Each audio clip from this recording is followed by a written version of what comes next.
Siapa yang mampu mendekatkan diri kepada Allah Subhanahu wa taala dengan takwanya, dengan menjalankan semua isi pedoman-pedoman yang Allah turunkan, maka Allah akan lepaskan dari semua kesulitan hidup, bahkan mengirimkan rezeki dari sisi yang tidak dia duga. Assalamualaikum warahmatullahi wabarakatuh.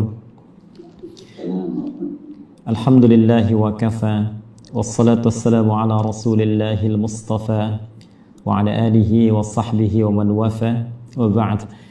Faya ibadallah, ahbaballahi wa ahbab rasulihi sallallahu alaihi wasallam, usi nafsi wa iyyakum bitaqwallahi faqad fazal muttaqun, fala tamutunna illa wa antum muslimun. Faqala ta'ala, ya ayyuhalladzina amanu taqullaha haqqa tuqatih wa la tamutunna illa wa antum muslimun.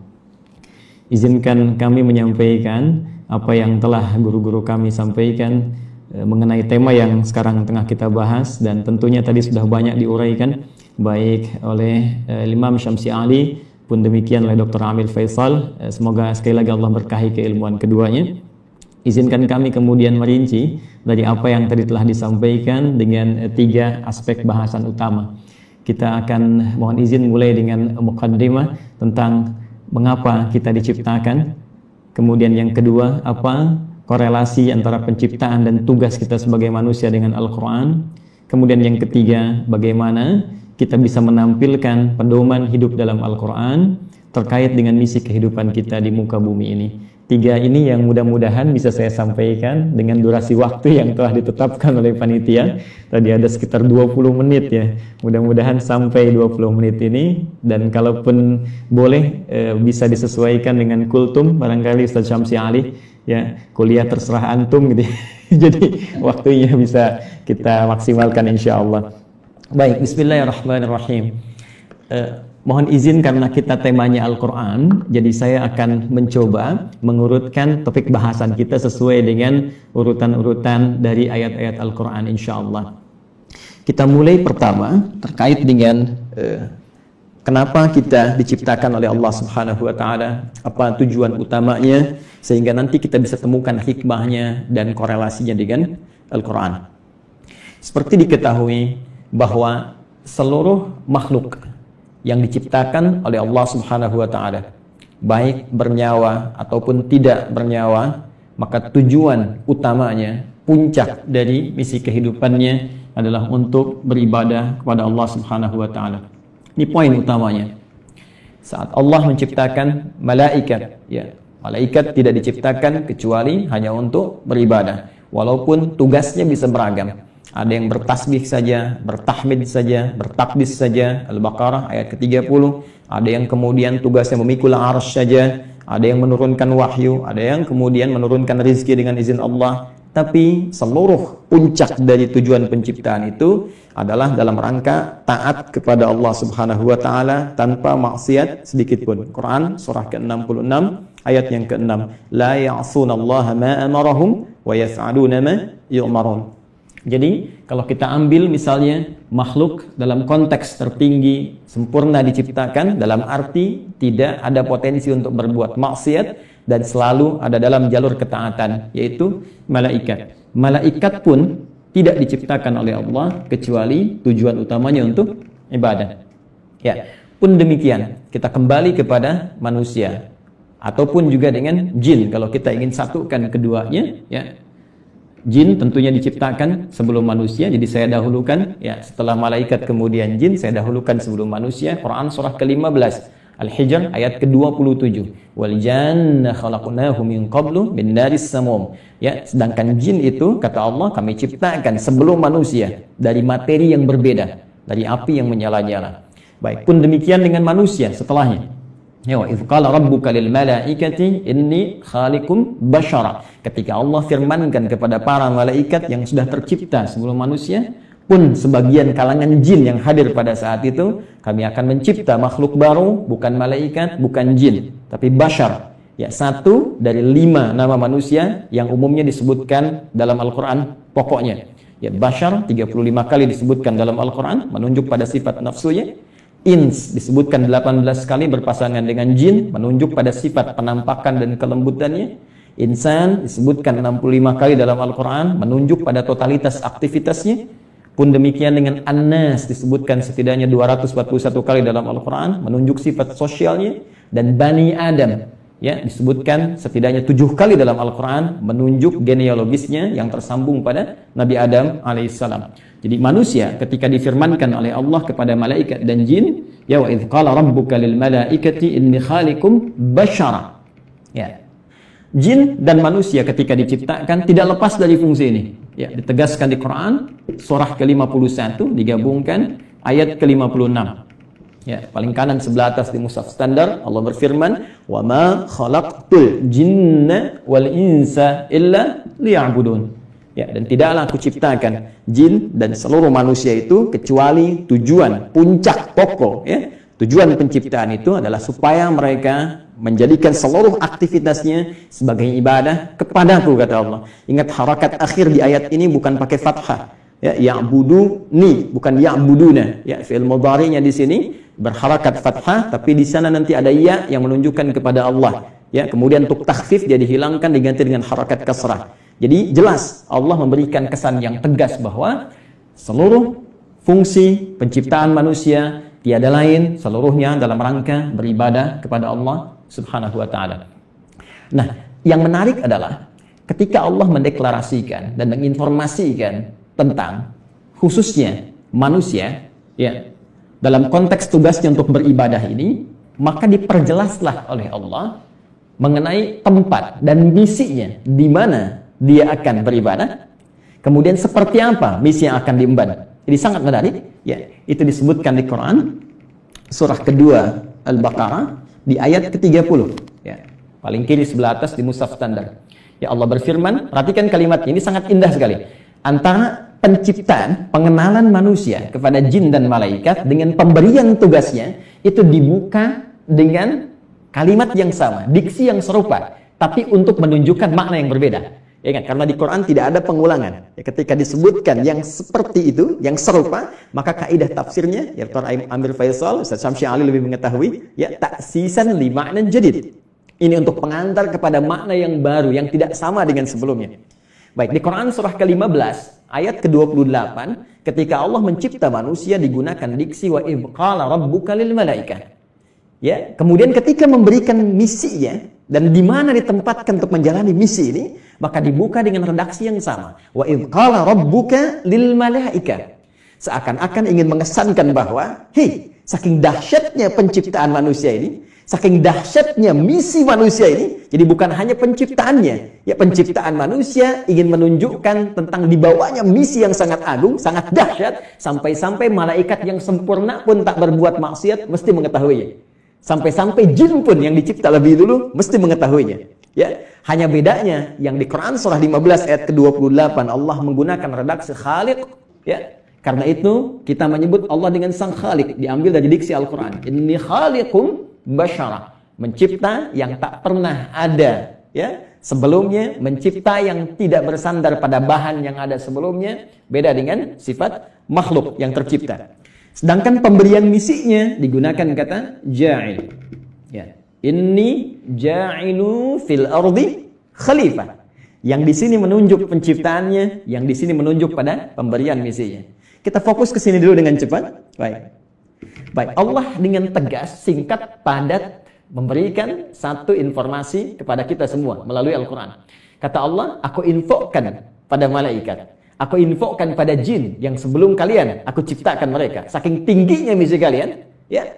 Inni menggunakan taukid, sungguh aku ja'ilun fil ardi, akan menjadikan. Ingat, ja'il menugaskan, khaliq mencipta. Setelah ciptaan itu terjadi, karena Allah mencipta mustahil, ya tidak ada fungsinya, mustahil tidak ada tujuannya. Di dalam bahasa Arab, kalau kita sudah membuat sesuatu, kemudian ingin menjadikan, menerangkan fungsinya, apa yang telah dibuat itu, orang Arab menggunakan diksi ja'ala, yaj'alu ja'il. Allah telah mencipta manusia, Quran surah 15 ayat ke-28, dan ingin menerangkan ini fungsi, misi penciptaan manusia itu.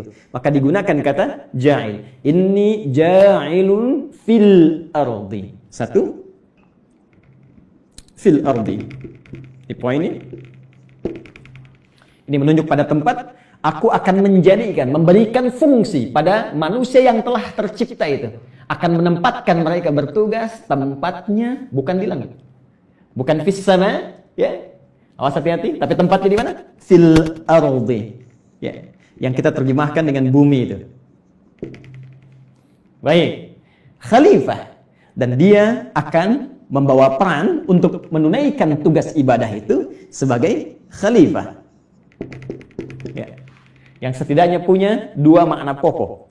Bisa jadi khalafah yakhlifu, ya, yang saling menggantikan. Artinya kalau satu selesai akan lahir yang lain meneruskan kembali, satu selesai meneruskan kembali, ya, bapak kemudian melahirkan anak, anak melahirkan anak lagi, saling menggantikan. Dan Al-Qur'an memberikan pesan jangan sampai seseorang meninggalkan generasi setelahnya dalam keadaan lemah. Quran surah keempat ayat 9 itu. Wal yakhshal ladzina law taraku min khalfihim dzurriyyatan dhi'afa khafu 'alaihim. Karena itu siapkan generasi terbaik untuk saling menggantikan membawa tugas di bumi. Nanti kalau ada bahasan yang lebih luas kita belajar khusus tentang tema ini, ya. Nanti Allah kasih satu surah khusus yang bukan nabi, bukan rasul, ya, manusia seperti kita, supaya kita tidak berkata ini kan nabi, ini kan rasul. Jadi Allah berikan satu surah yang bukan nabi, bukan rasul, tapi bisa membentuk generasi yang terbaik setelahnya.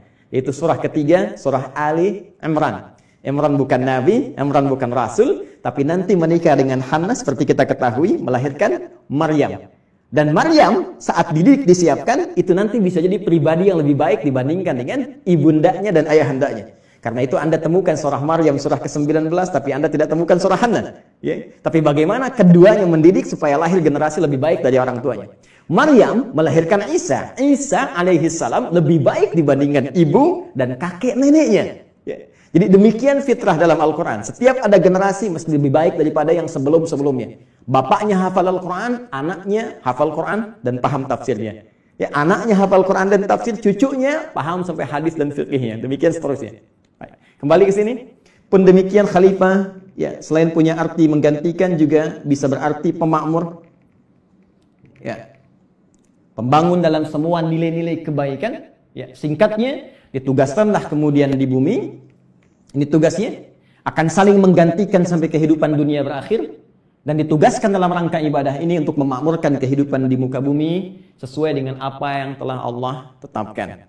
Secara singkat diberikan pelatihan kemudian di satu tempat, ya, yang disebut dengan Al-Jannah itu di Quran surah ke-2 Al-Baqarah ayat ke-35. Sebelum turun ke bumi, sebelum membawa misi ini, maka ditugaskanlah sementara waktu diberikan pelatihan, ya, di Quran surah ke-2 Al-Baqarah ayat 35.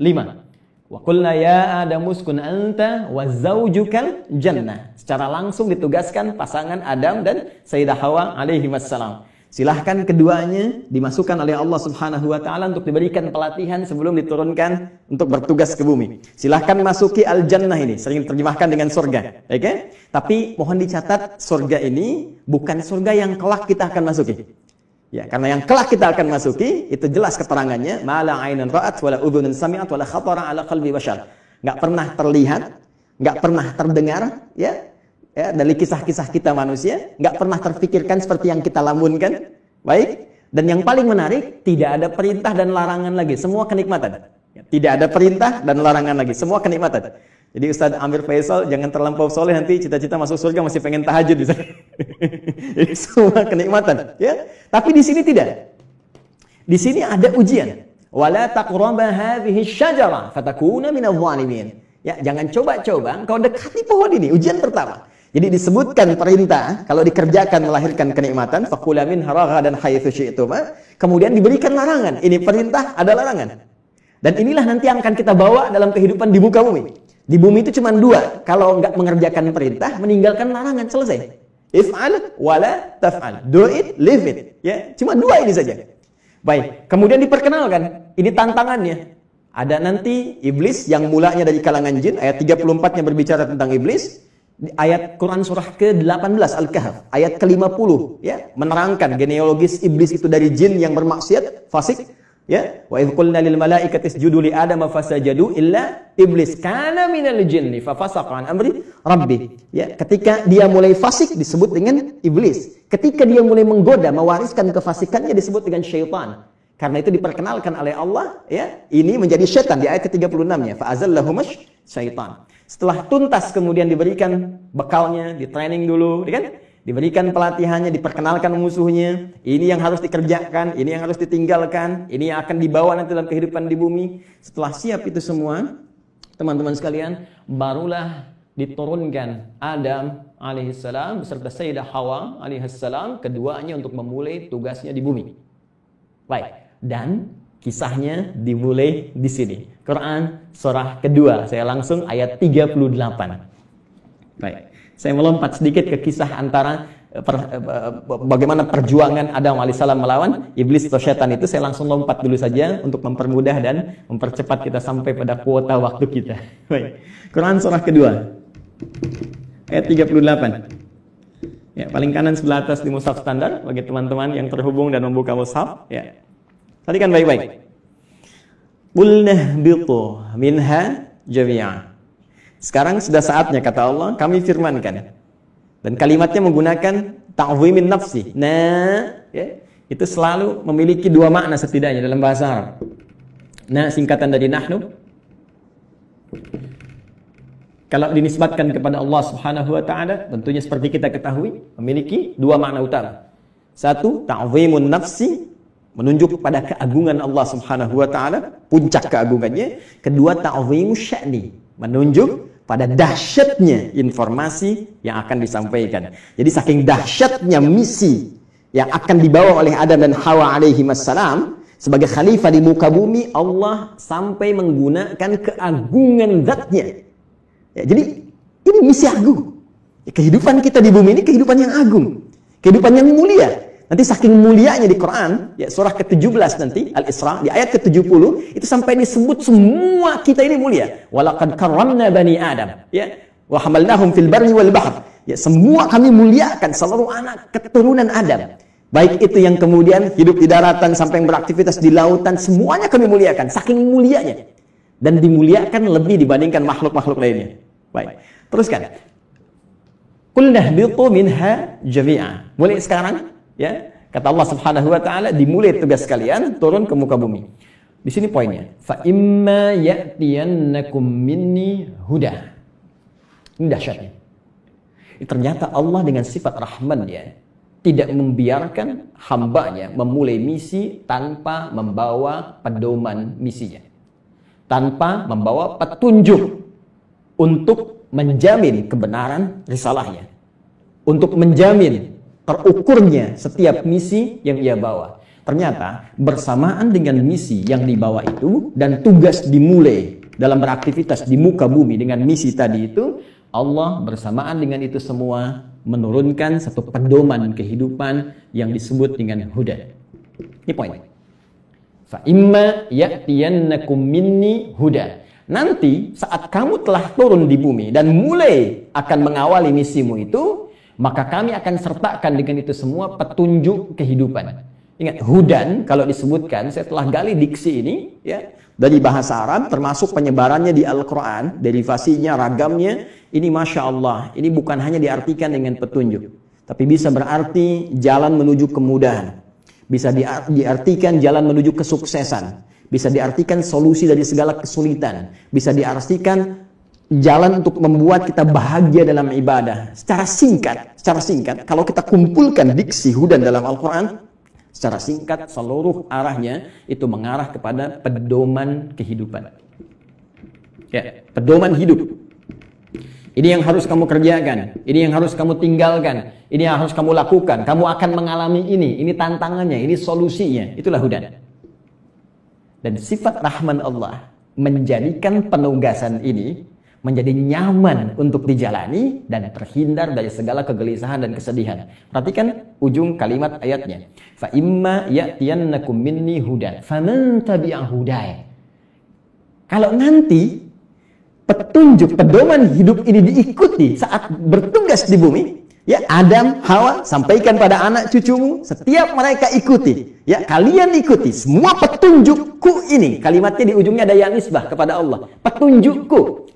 Jadi ini bukan Nabi Adam yang buat, bukan Sayyidah Hawa yang buat, ya, Allah yang langsung tetapkan. Fala khaufun 'alaihim wa la hum yahzanun. Allahu akbar. Maka aku jamin, kata Allah, fala khaufun 'alaihim la fala khauf. Ya, selama menjalani misi di bumi ini tidak akan pernah merasakan kekhawatiran, kegelisahan. La khauf, tidak gelisah. Gelisah itu lawannya tenang. Ya, berarti kalau tidak gelisah, tenang. Ya, wala khaufun 'alaihim wala hum yahzanun. Yahzanun sedih. Lawannya senang. Allahu akbar. Ya, lawan dari sedih, senang. Ini sangat menarik. Jadi ketika Allah menugaskan Adam alaihissalam, ya, kemudian beserta pasangannya Sayyidah Hawa alaihissalam untuk kemudian berkembang di muka bumi melahirkan anak keturunan disebut dengan Bani Adam nanti, ya kan? Ternyata semua misi itu misi yang menyenangkan dan misi yang menenangkan. Jadi kalau dibawa ke rumah tangganya senang, tenang. Dibawa ke kantor, di kantor tenang, senang. Dibawa ke tingkat kehidupan sosial, senang, tenang. Jadi ternyata tugas di bumi ini tugas yang menyenangkan. Tugas yang menenangkan, menenangkan dan menyenangkan. Jadi kalau ada orang yang hidup di bumi selalu gelisah, ya selalu merasa tidak senang, ini menunjukkan boleh jadi kehidupan ini tidak disertai dengan pembacaan pada pedoman hidupnya.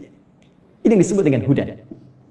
Nah, teman-teman sekalian, menariknya setiap berganti generasi, ya, karena Adam itu alaihissalam selain nabi, beliau juga manusia.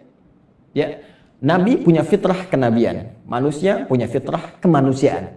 Baik, karena setiap nabi itu manusia, maka manusia punya fitrah kemanusiaan. Di antara fitrahnya pasti mengalami kematian, wafat. Setiap yang berjiwa pasti wafat. Quran surah ke-3 Ali Imran ayat 185.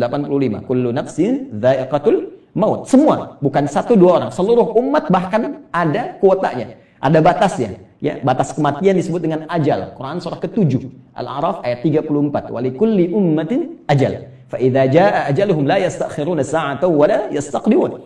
Bahkan semua punya batas hidupnya. Ya, harus diisi. Ya, bagaimana Allah memberikan bimbingan, dia isi itu sampai menemukan ujung batas hidupnya, dan jika sudah tiba tak akan mampu dia mundurkan, tak akan mungkin bisa dimajukan. Ya, jadi mohon izin lompat sedikit ya, nggak usah memaksakan diri. Ada kita lihat ada yang orang bunuh diri, mencoba-coba, nggak usah coba-coba. Kalau sudah tiba waktunya meninggal juga. Kalau belum tiba nggak akan wafat. Ya, nah ini poinnya. Karena Adam itu manusia. Karena itu punya fitrah kemanusiaan, maka Adam pun wafat. Ya, setelah itu mewariskan anak keturunan Quran surah ke-4 ya, ayat yang pertama, ya ayuhan nasu taqu rabbakum alladzi khalaqakum min nafsin wahidah wa khalaqa minha zawjaha wa batha minhuma rijalan katsiran wa nisaa. Melahirkan keturunan, ada laki-laki, ada perempuan, sampai kemudian mereka berkomunal, ya, berkelompok-kelompok, bersuku-suku, kemudian bahkan menyebar lebih luas lagi, saling mengenal dan saling berinteraksi. Quran surah ke-49 Al-Hujurat ayat ke-13. Ya ayyuhan nas, wahai seluruh manusia, inna khalaqnakum min dzakarin wa untha. Kami ciptakan kalian ada laki-laki, ada perempuan. Ternyata manusia cuma 2 jenis, ya, laki-laki dan perempuan. Awas, hati-hati, ya. Wa ja'alnakum syu'uban wa qabaila. Kemudian setelah itu kami jadikan kalian, ya, syu'uban, berkelompok-kelompok, membentuk satu komunitas dari keluarga ke masyarakat, RT, RW sampai negara, sampai benua dan sebagainya. Wa qabail, ada suku-sukunya, tujuannya lita'arafu, untuk saling membangun sinergi, membangun link, saling mengenal, dan dengan itu membawa misi kekhalifahan yang tadi disebutkan. Ya, inna akramakum indallahi atqakum. Yang paling mulia di antara kalian yang meningkat nilai kebaikan yaitu takwanya. Poinnya, ada wafat, manusia jadi berkembang, dan setiap perkembangan ini pasti akan terpengaruhi oleh lingkungan di mana mereka beraktivitas. Kullu mauludin yuladu 'alal fitrah, ya, fa abawahu yahwidanihi aw yunassiranihi aw yumajjisanihi. Semua yang terlahir itu baik, cuma lingkungan nanti yang membentuk dia bisa merubah, bahkan menjauh dari Allah Subhanahu wa taala. Dalam konteks ini, saya ingin cepat, saking sayangnya Allah kepada kita semua, Allah tidak menginginkan seluruh manusia yang hidup di bumi mengalami kebuntuan dalam membawa misinya dan bahkan mengalami kegagalan. Yang Allah inginkan semua konsep tadi senang dan tenang. Maka di setiap pergantian generasi itu, maka Allah utuslah kemudian seorang rasul, ya, utusan, seorang nabi yang membawa kembali pedoman-pedoman yang dahsyatnya sesuai dengan era dan masa yang dialami. Nabi Adam selesai, muncul Nabi Nuh. Nabi Nuh kemudian membawa risalah. Nuh selesai, muncul nabi lainnya. Terus sampai ke Nabi Muhammad sallallahu alaihi wasallam. Menariknya, teman-teman sekalian, seluruh nabi dan rasul yang diutus oleh Allah Subhanahu wa taala, yang membawa pedoman hidup bagi masyarakatnya, bagi umatnya yang diarahkan sesuai dengan masanya itu, semua petunjuknya, pedomannya diberi nama dengan nama utama yang serupa, yaitu hudan. Silakan Anda cek. Kita ambil yang paling dekat lah ke masa Nabi Muhammad SAW. Nabi Isa, Nabi Musa alaihi wassalam.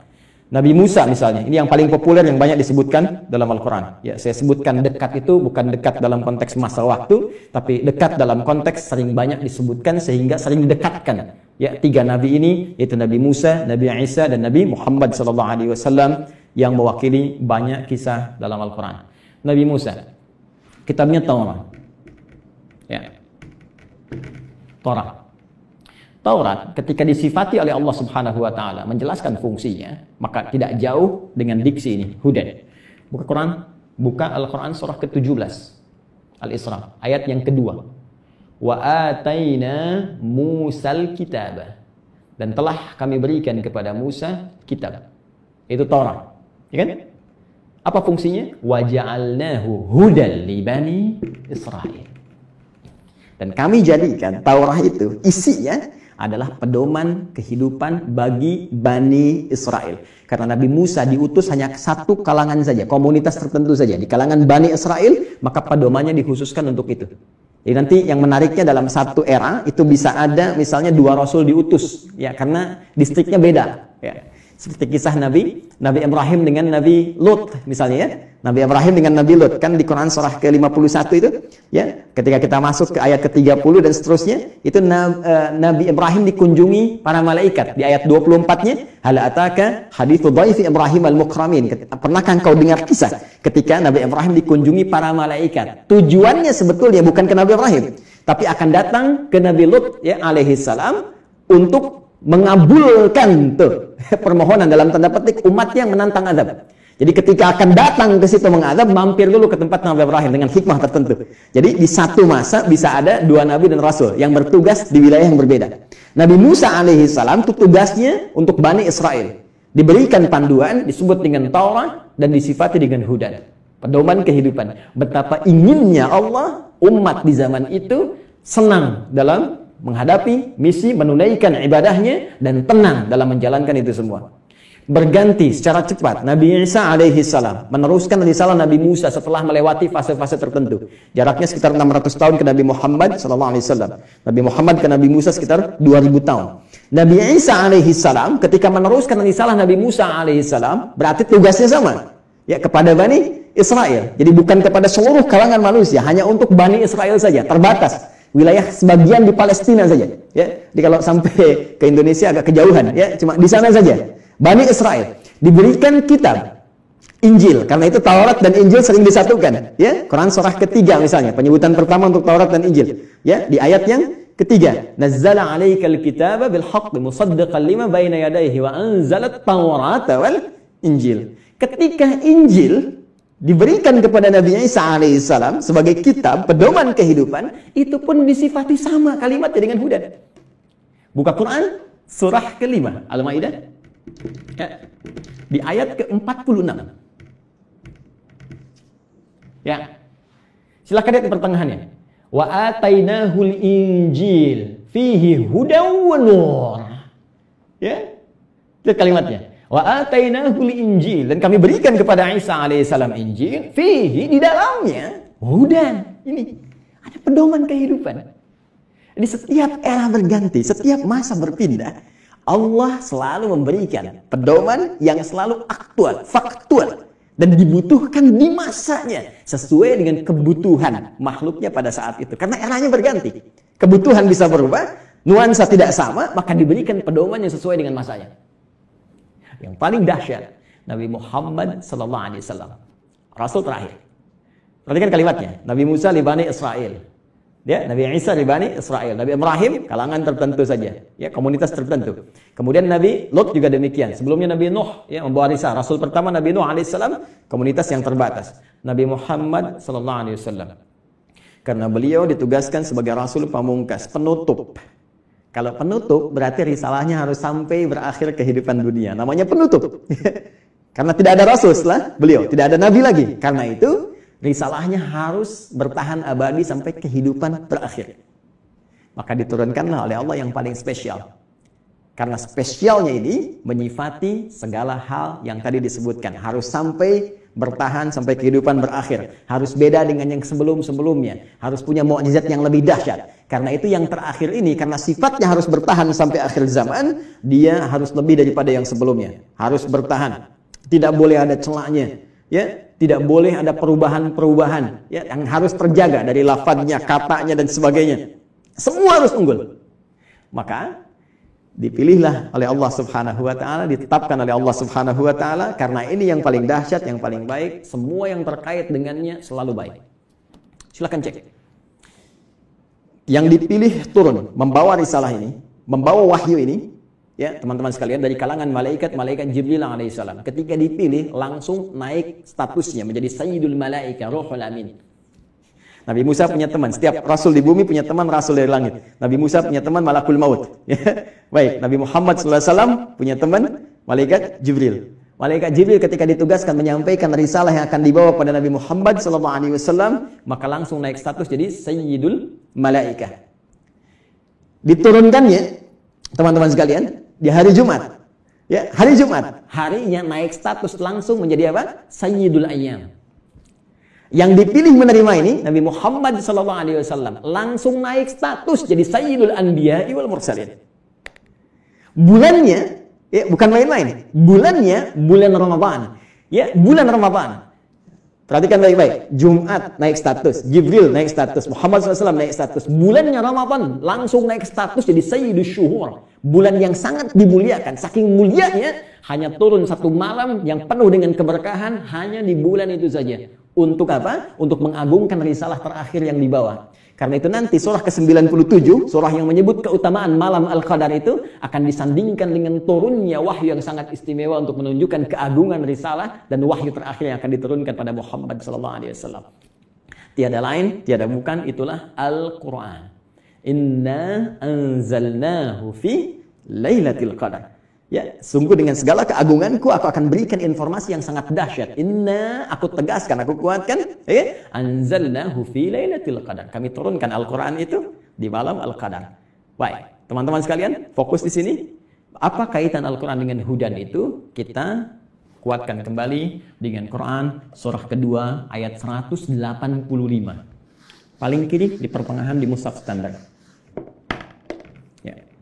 Quran surah kedua ayat 185.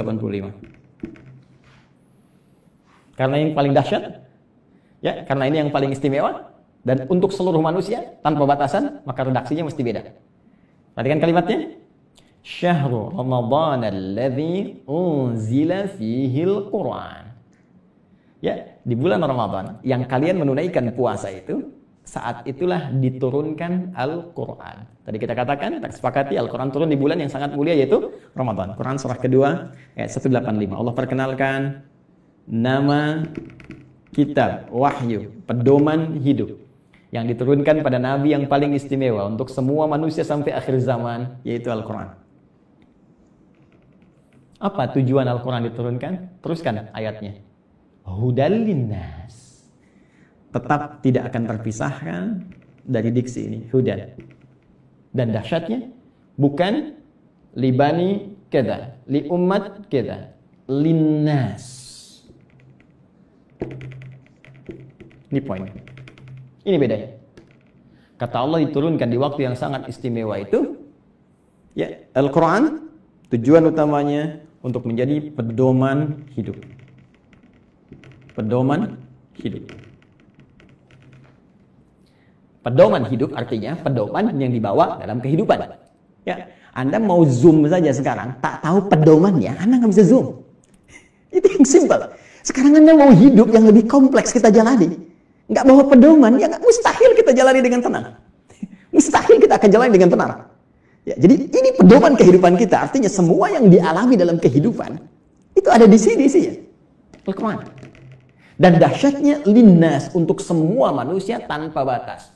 Perhatikan diksi Al-Quran. Al-Quran tidak menyebutkan bashar, ya, yang menunjuk pada nafsu, kecenderungan bagaimana mengelola nafsu dan bagaimana keadaan tampilan fisik yang baik. Tidak menyebut tentang al-ins, tunggal, tidak menyebut insan, ya. Tidak menyebut juga Bani Adam, tapi menyebutkan dengan kalimat yang luas sifatnya dengan diksi universal, linnas, untuk semua manusia yang pernah hidup di bumi.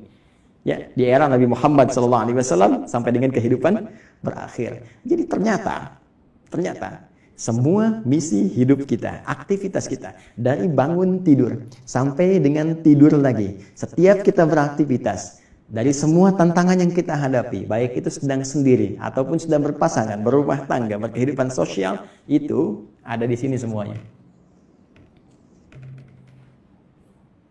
Baik, mohon izin, sampai di sini bisa disimak ya, bisa dipahami.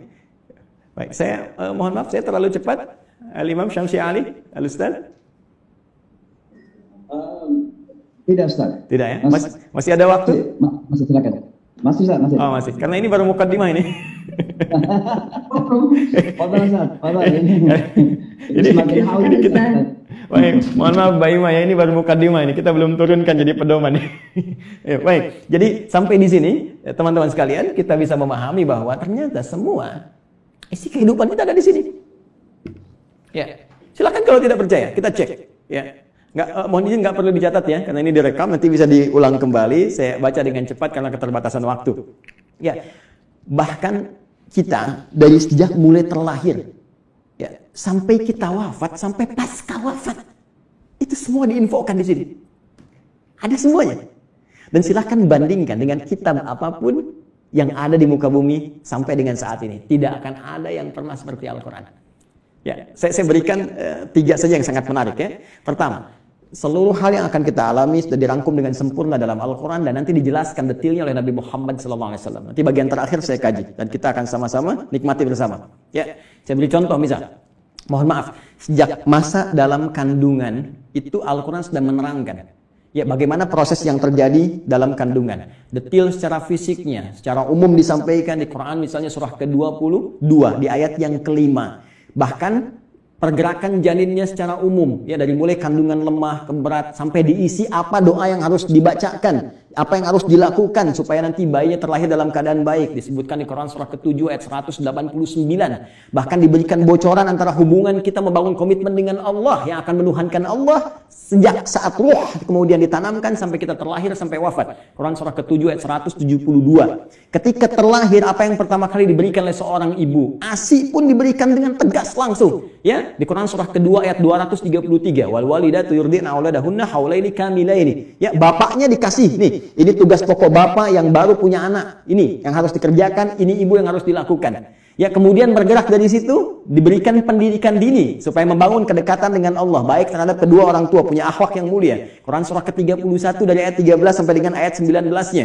Dari situ dia mulai belajar bagaimana cara belajar yang baik, bagaimana memahami, bagaimana bisa kembali mengajarkan itu kepada masyarakatnya. Quran surah ke-9 ayat ke-122.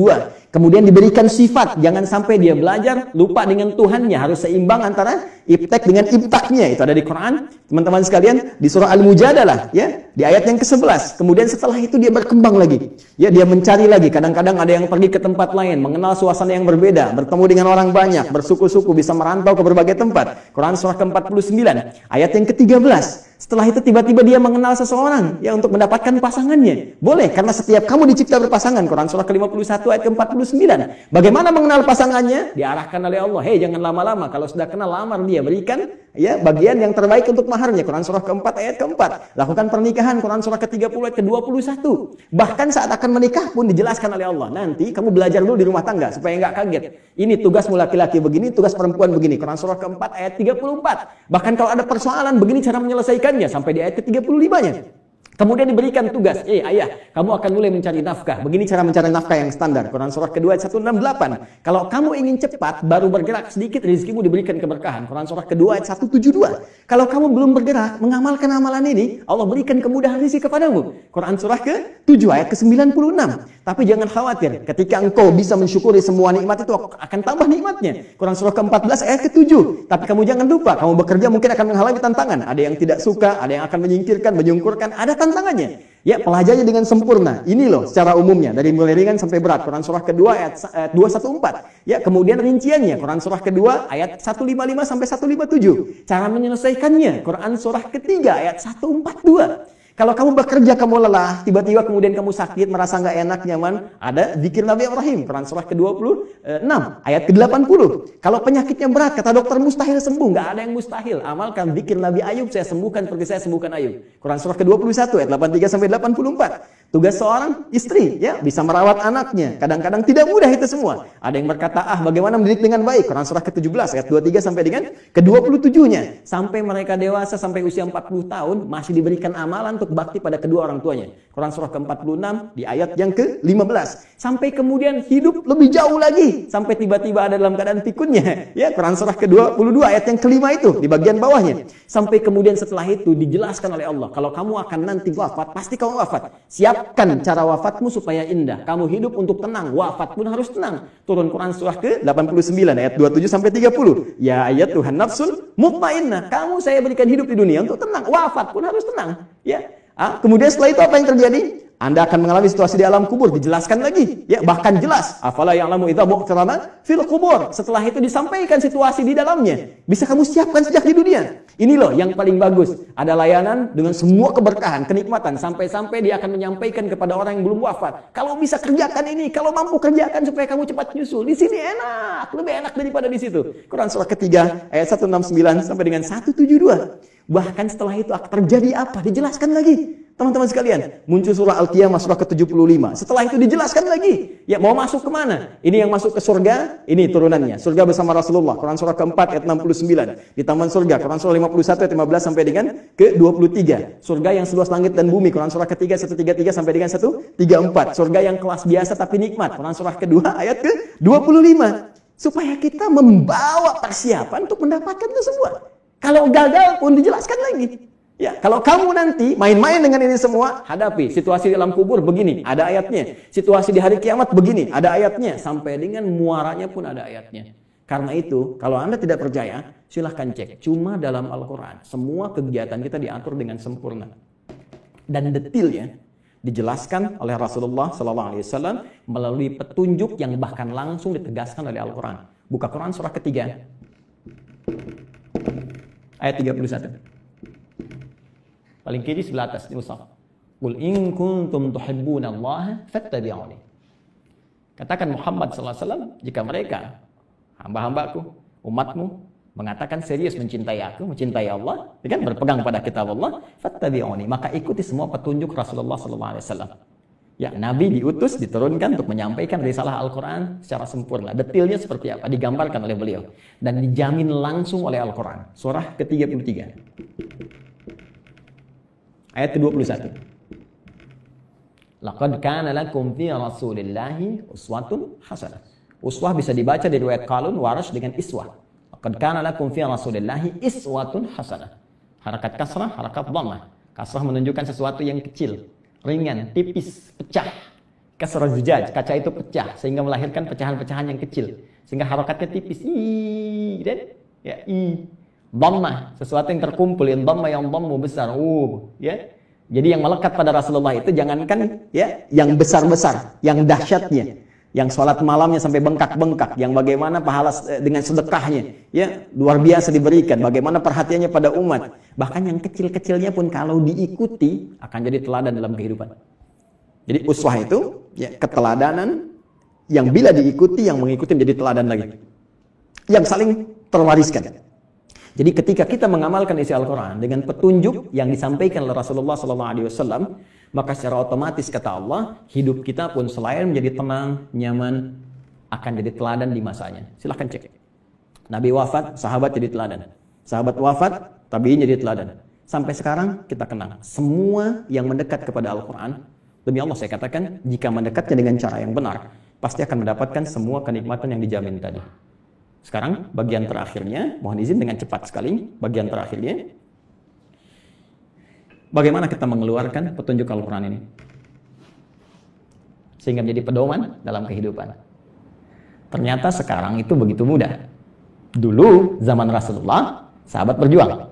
Ya, mengatasi banyak persekusi, bahkan ada yang dieksekusi dan sebagainya. Bahkan belum ada media seperti sekarang, ya. Ada yang tinggal ngeklik saja keluar informasinya dan sebagainya. Tadi Ustaz Amir Faisal sudah menyampaikan, ya. Perjuangannya sangat berat. Tapi yang paling menarik, ternyata dari perjuangan yang sangat berat dan dahsyat itu yang terwariskan pada generasi setelahnya. Zaman sahabat banyak menghafal, mengajarkan, menyebar, tabiin menghafal dan seterusnya.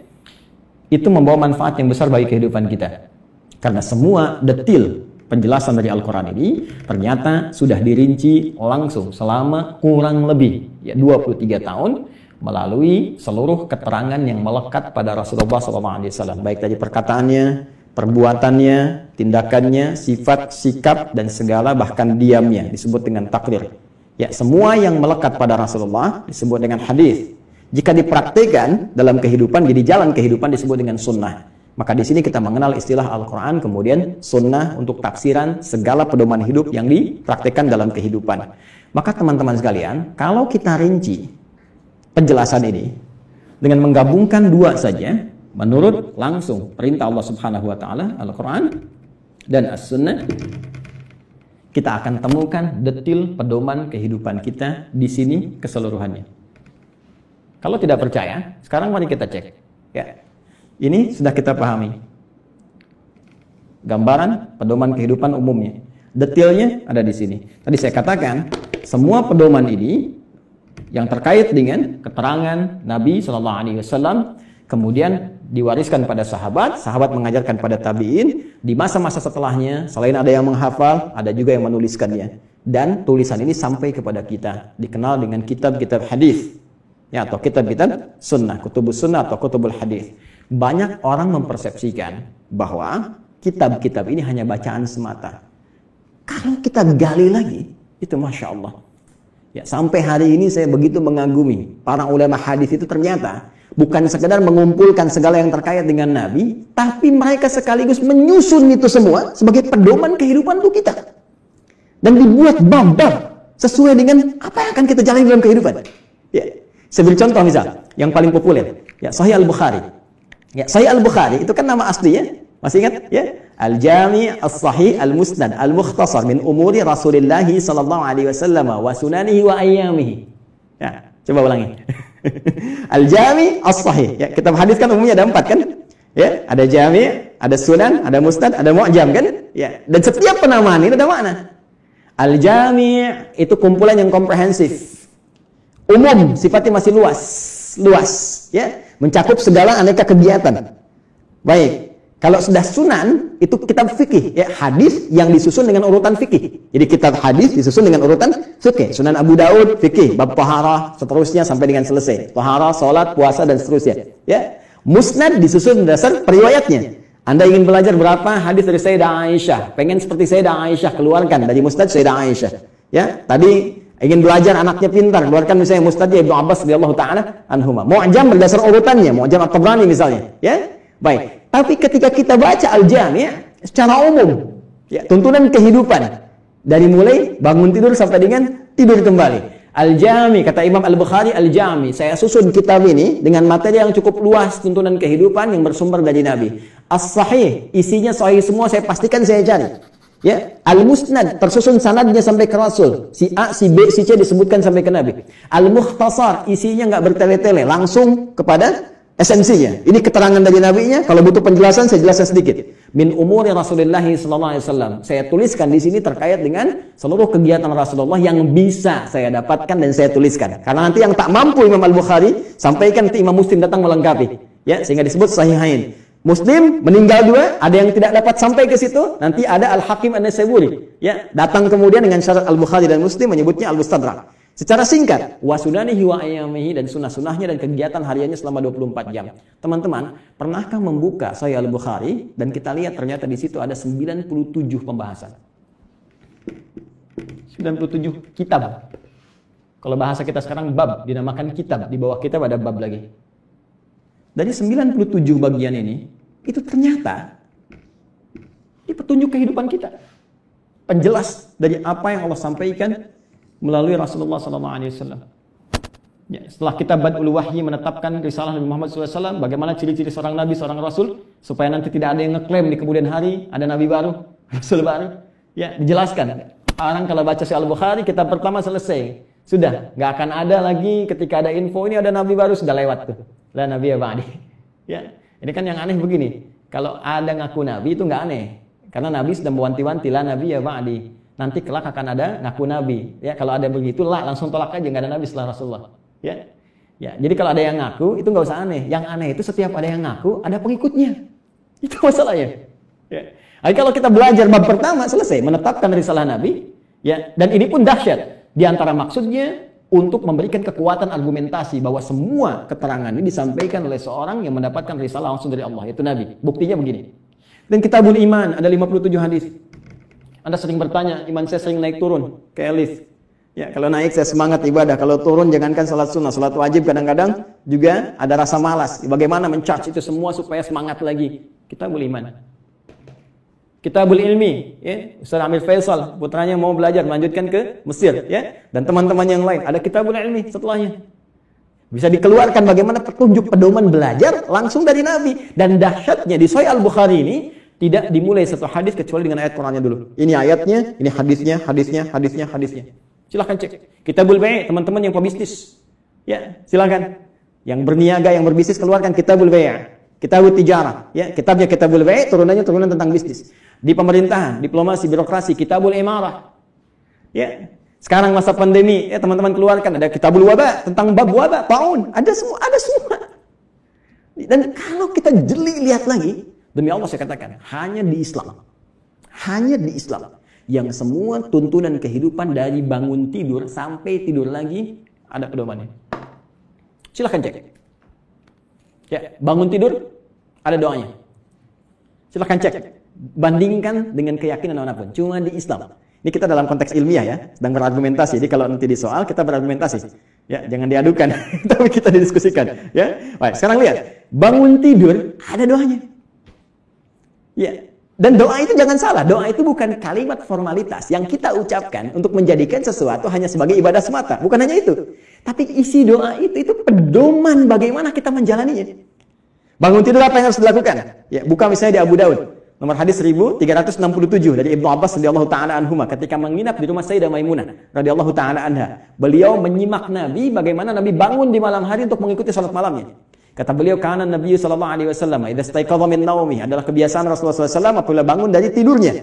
Fajalasa, beliau duduk sebentar. Pemasaha biyadi min athari naumi, kemudian menghilangkan bekas ngantuk dengan tangan yang beliau duga bersih. Ya, jadi dihilangkan dulu. Jadi bukan langsung baca doa saat ngantuk begini. Bangun jam 3:30 masih ngantuk begini. Ketika sadar lagi jam 6 udah hilangkan lu ngantuknya.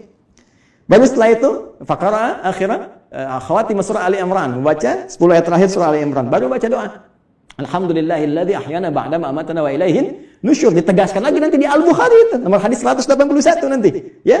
Oleh siapa? Mu'adz bin Jabal, ya, dan Jundub bin Junadah. Nanti menyampaikan risalah hadis terkait doa bangun tidur. Bukankah isi doa bangun tidur itu pedoman kehidupan?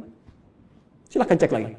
Alhamdulillahilladzi ahyana ba'da ma amatana. Saya bersyukur padamu ya Allah yang telah memberikan kesempatan kembali pada saya untuk menjalani kehidupan. Padahal engkau bisa wafatkan aku dalam tidur tadi. Ya. Wa ilaihin nusyur. Perhatikan, sering terjemahkan dengan dan kepadanya akan kembali. Hei kawan, nusyur dari kata nasyara, artinya beraktivitas untuk mencari bekal pulang. Ya, Anda menyebar. Yang dari Makassar, dari Sumatera, dari Papua, dari Kalimantan bisa datang ke Jakarta untuk mencari bekal supaya bisa mudik pulang. Ramadan pulang mudik. Itu bahasa Arab disebut dengan nasyara yansyaru. Kalau menyebar luas disebut intasyara yantasyiru. Menyebar. Untuk pulang kampung. Kita pun akan pulang. Ya. Teman-teman, mudik itu yang kita lakukan setiap tahun, ya kan? Itu kan bahasa Arab jelas. Ya. Waktunya disebut mi'ad, tempatnya disebut ma'ad. Kita itu pulang kepada Allah. Quran surah 3 ayat 9. Innallaha la yukhliful mi'ad. Pasti kita pulang. Allah nggak mungkin menyalahi janjinya. Tempatnya disebut dengan ma'ad, tempat pulangnya. Ibnu Qayyim al-Jauziyah punya kitab Zadul Ma'ad. Kita pasti pulang.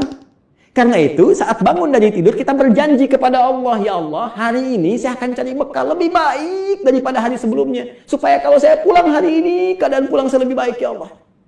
Makanya diajarkan sebelum tidur kita evaluasi diri. Nabi evaluasi hari ini apa yang dikerjakan, besok merencanakan. Turun Al-Insyirah surah ke-94 itu, fa idza faraghta fansab ila rabbika farghab, ya. Disiapkan dari sekarang apa yang mau dikerjakan besok. Ayo teman-teman, saya cek ya. Jangan-jangan selama ini kita pun belum siap mengerjakan apa yang kita lakukan besok. Untuk waktu Indonesia, di Amerika mungkin masih pagi, gitu kan? Saya tanya pada Anda mau baca Quran berapa halaman hari ini? Berapa ayat? Mau sedekah berapa banyak? Mau tahajud jam berapa nanti? Ya, kadang-kadang luput dari kita, malamnya kita koreksi. Makanya Nabi istighfar sebelum tidur. Mengoreksi, Nabi aja yang ahli surga. Tempat terbaik, manusia paling mulia, paling takwa. Yang dilepaskan semua bebannya saat di akhirat, diberikan surga sampai beliau mengatakan saya puas. Wala saufa yu'tika rabbika fatarda. Wala saufa yu'tika rabbuka fatarda. Itu masih istighfar kepada Allah. Saya, Anda, kita siapa? Nabi bukan, Rasul bukan, gak ada jaminan surga untuk kita. Kenapa kita nggak evaluasi keadaan hidup kita? Dan kita melupakan kematian, bahkan kita akan pulang. Pernahkah kita terbayang bahwa saat malam nanti tertidur, mungkin itu kehidupan kita yang terakhir untuk kita kembali? Karena itu kita siapkan, kalau saya besok bangun lagi, ya Allah, saya ingin sholat saya lebih baik daripada sebelumnya. Saya ingin jamaah nanti jam sekian. Ya Allah, saya ingin sedekah besok. Ya Allah, saya ingin baca Al-Quran. Supaya kalau saya meninggal pada saat itu. Dan karena itu, ajal dirahasiakan. Supaya kita siap kapan pulang.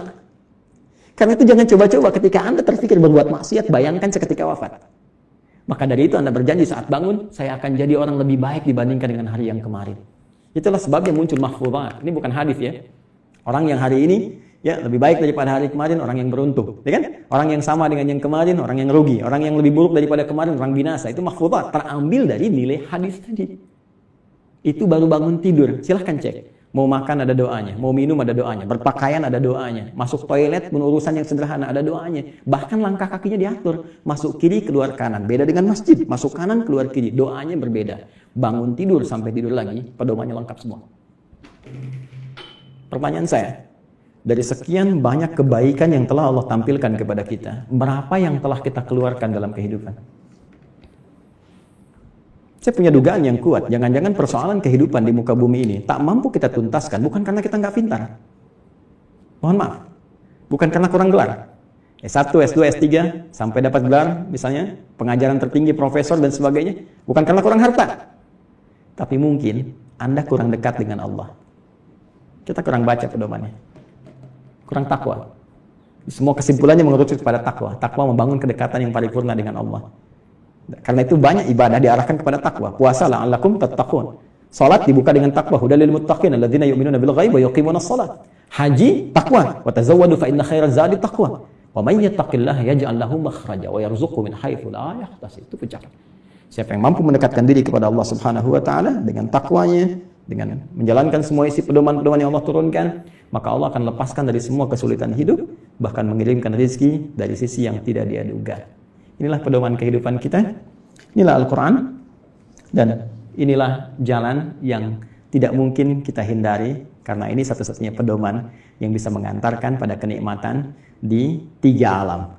Dunia, alam kubur, sampai akhirat. Terakhir, sebagai penutup, teman-teman sekalian, saking dahsyatnya Al-Quran ini, Allah ingin membuktikan kepada kita kebenarannya. Al-Quran tidak diturunkan di Romawi yang sudah maju pada saat itu. Bukan di Persia yang sudah punya kekaisaran yang dahsyat. Ya, kalau sekarang diibaratkan Amerika misalnya, Soviet, atau sekarang jadi Rusia dan seterusnya, atau Cina bahkan, kan? Tidak turun di Romawi, tidak turun di Persia. Tapi Allah turunkan di tempat yang paling jauh dari segala titik kemuliaan. Tidak kenal segala titik kebaikan-kebaikan. Ilmu pengetahuan jangan diharapkan tumbuh. Ya, dengan sempurna, dengan baik. Jauh tertinggal, karena itu disebut dengan jahiliyah, menggabungkan nama bahkan dengan sifatnya.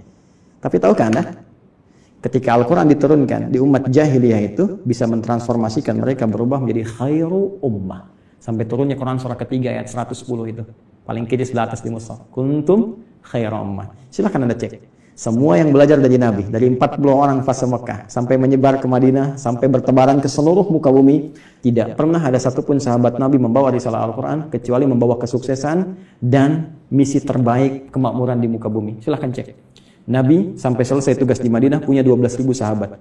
Punya 38 panglima dari 12.000 itu. Kekuatan satu panglimanya bisa menaklukkan Persia dan Romawi. Ya, bisa mengalahkan segala jenis racun. Setiap satu sahabat ekspedisi menjadikan Islam terbawa dengan warna yang sangat indah, diterima bahkan tanpa kecamuk peperangan yang berarti. Amr bin As ekspedisi dari Afrika Utara sampai dengan ke Syam. Sekarang cek, Mesir, Libya, Tunisia, Maroko, Aljazair sampai dengan ke Syam. 4 negara sekarang. Ya, Lebanon, Palestina, kemudian Yordania, kemudian Syria.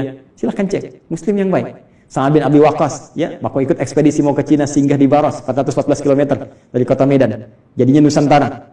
Indonesia, Malaysia, Filipina bagian selatan, Thailand selatan, Brunei Darussalam, ya, Masya Allah, Rakhine, sukunya dari Rakhinya itu yang sekarang. Semua indah, baik. Di mana kita sekarang? Dan keilmuannya nggak nanggung, silahkan cek. Ya, Al-Ghazali, Al-Battani, Al-Kindi, Al-Farabi, ya, silahkan cek. Semuanya sukses. Jadi mau jadi ilmuwan, sukses. Mau jadi diplomat, sukses. Jadi birokrat, sukses. Semua itu tercantum dalam Al-Quran. Dan satu-satunya kitab yang tidak pernah mengalami perubahan. Zaman Abu Jahal dulu dibaca Alif Lam Mim, sekarang pun tetap Alif Lam Mim. Silakan, strukturnya sempurna, segalanya sempurna. Itulah Al-Quran. Tinggal pertanyaannya, tantangan langsung dari Allah, sejauh mana kita bisa meyakini semua ini untuk menerapkan pedoman tadi, mempelajarinya, mengamalkannya dalam kehidupan kita sesuai dengan kebutuhan kita. Membaca, baik. Memahami, mulia. Menghafalkan, dahsyat. Tapi intinya, tidak harus dituntut untuk bisa memahami seluruh isinya. Cukup Anda sekarang, maaf sekali, yang pokok apa? Bawa itu semua. Sekarang tugas dunianya apa? Passionnya apa? Keluarkan petunjuknya, lihat Qurannya, lihat hadisnya, dalami itu, amalkan. Setelah itu, perhatikan. Bedakan rasanya, rasakan bedanya, pasti akan terasa bedanya. Dan dahsyatnya Al-Quran bisa menjadikan tausiah yang 20 menit sampai 60 menit. Baik, saya kira itu dulu sebagai pengantar. Ya, Ustaz Syamsi Ali, maafkan saya kalau terlampau luas waktu yang saya gunakan. Mudah-mudahan ada manfaat yang didapatkan. Nanti kalau lain waktu kita bisa ketemu kembali, kita akan belajar tentang cara langsung dari Al-Quran, bagaimana menanamkan Al-Quran dalam diri kita supaya mudah dibawa dalam kehidupan. Karena jangan salah, ini ahli Quran pun dibagi 3 lagi nanti di Quran surah ke-35 Fatir di ayat yang ke-32. Ada orang ahli Quran zalim, wa minhum zalimun li nafsihi.